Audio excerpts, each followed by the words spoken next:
The gifts are pouring in from all across the country as well as Nepal for the Ram temple consecration ceremony, which includes like from Jodhpur 600 kgs of ghee has come in, and then if you talk about there's a 2100 kg of a huge ghanta, metal ghanta, which has come in for the main temple from Etah district of Uttar Pradesh. Then there's a Itra which has come in from Kannauj in Uttar Pradesh. Then there's a water which has been sourced from different rivers of Nepal, which has also come in.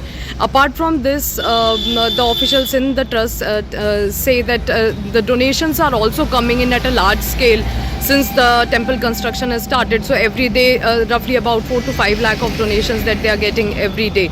So lots of gifts and donations are coming in from different parts of the country as well as abroad for the Ram temple consecration ceremony. ये घी सर्वप्रथम जोधपुर से आया है। आप अंदर आइए तब हम आपको एक का विवरण बताएं। जी बताएं।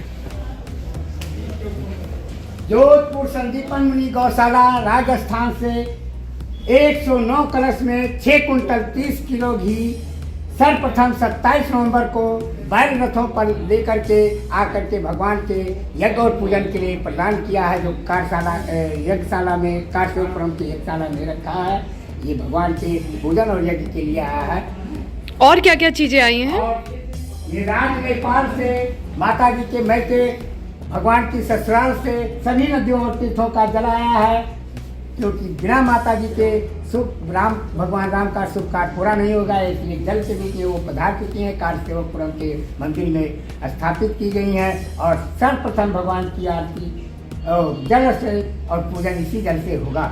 और ये माता जी जहाँ से प्रकट हुई थी हल जोतते समय, सीतामढ़ी बिहार से, उस जगह की मिट्टी और जल आया है, जो भगवान के जल अभिषेक और पूजन में लगेगा। ये घंटा कहाँ से आया है? ये घंटा जलेसर नगर पंचायत एटा जिला उत्तर प्रदेश से आया है, स्वर्गीय विकास मित्तल की स्मृति में, जो अष्टधातु से बना हुआ है। 2400 किलो का है, 24 कुंटल का है, जो एक प्रकार विश्व रिकॉर्ड है, जो भारत के किसी मंदिर में नहीं, न विश्व के किसी मंदिर में लगा है। और ये राम जन्मभूमि के मुख्य मंदिर के द्वार पर, जब मुख्य द्वार पर लगेगा और बजेगा तो इसकी गूंज चारों तरफ इतनी जोर से जाएगी, जिसका वर्णन अभी मैं नहीं अपने मुखों से कर पाऊंगा।